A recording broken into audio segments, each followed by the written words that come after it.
Welcome back to the Leadership Edge. Do you feel right now, today, like no matter how hard you work, you're not getting the results you want? You're putting in the effort, you know your goals should be possible, maybe you've even succeeded before, but right now, you're not getting traction. If that's where you are today, you're not alone. Being stuck isn't failure, it's feedback. It's a signal that something important is missing from your process, something necessary to the results you want. Failure is giving up and blaming circumstances. The very barriers holding you back may actually be the levers that launch you forward. In this episode, we're going to talk about how to get unstuck by clarifying what you're really trying to accomplish and identifying the single most important barrier standing in your way. There are 3 steps to getting unstuck. 1, clarify what you're trying to accomplish and what the most important barriers are.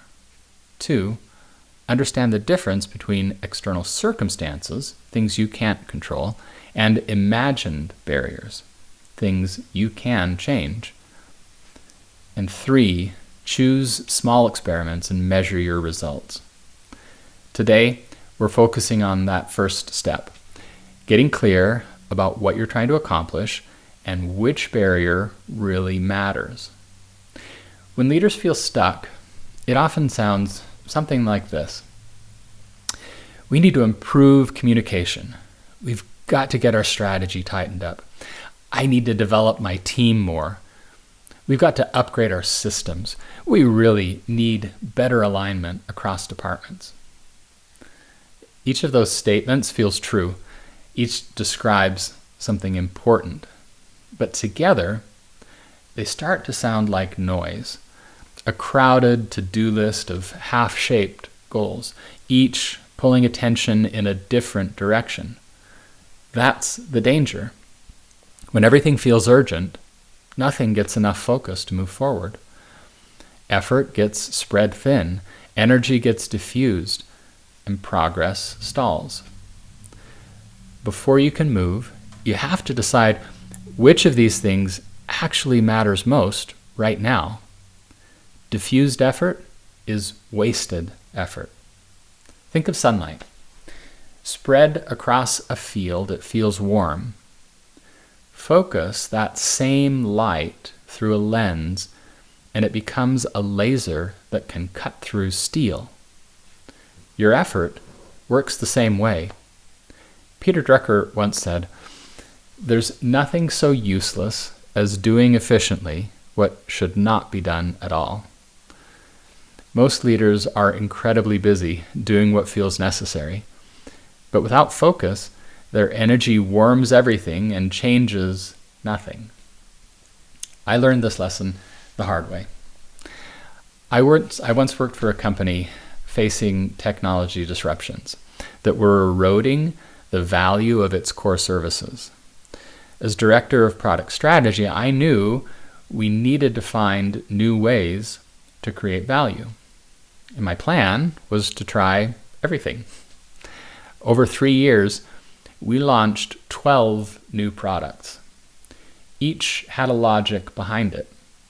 None had leverage. We spread our resources so thin that nothing got the attention or support it needed to succeed. A few did fine, but fine wasn't enough to really move the results. Looking back, I realize our problem wasn't a lack of creativity, it was a lack of focus. That same danger exists for every leader, the danger of trying to do everything at once. You'll save yourself enormous wasted effort by choosing one high-value goal and channeling your energy there. Start by asking, if I could accomplish only one thing in the next 3 months, what would it be? That question forces clarity. From the list of everything that feels urgent and necessary, one item will rise to the surface.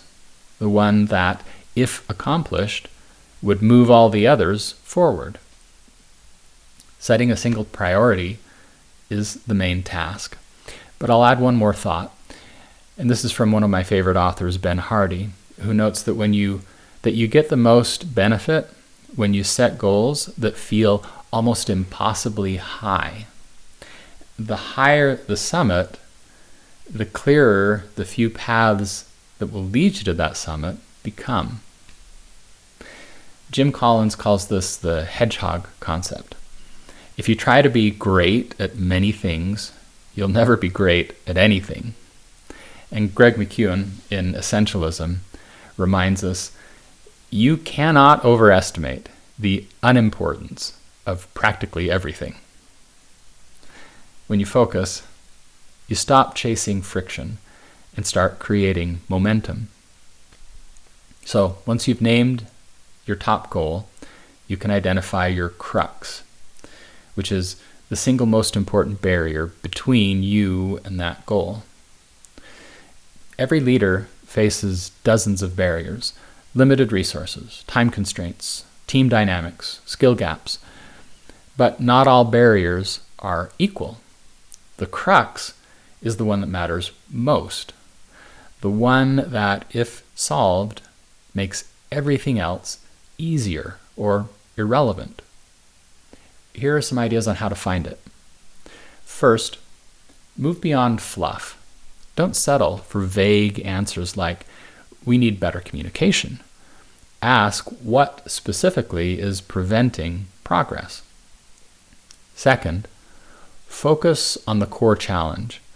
Which one obstacle, if solved, would remove or ease the others? And third, ask why repeatedly. If you identify communication as a problem, ask why. And then drill down until you uncover the root cause, not just the surface symptom. For me, the crux in my business right now is customers. Getting more customers will fund growth, refine the product, and allow me to hire the help I need and do all of the other good things that I want to do with my business right now. Everything else depends on that one barrier. What's yours? Once you know your goal and your crux, you can combine them into a single clarifying question. How can I fill in the blank with your goal, given that fill in the blank with your barrier? For example, how can I hit our growth targets given that my team is already stretched thin? Or how can I innovate given that our systems punish mistakes? How can I be fully present with my family given that work demands never slow down? Each of those statements is not just a way of describing frustration, it's the first step in designing a strategy. When you name the problem clearly, your mind starts generating new solutions. So if you feel stuck, don't start by doing more. Start by choosing what matters most and by naming the one big problem that deserves your best attention. Clarity is not a luxury, it's leverage. And leverage, when applied at the right point, can move the world. In the next episode, I'll take this one step further. Once you've named your crux and written your stuck statement, I can show you how to uncover hidden, often unexpected solutions, the kind that break through barriers you once thought were fixed. Thanks for listening to The Leadership Edge. If this episode has sparked something for you, visit thelpc.com to learn more about paradox-aware leadership. Until next time, be curious, be courageous, and lead on.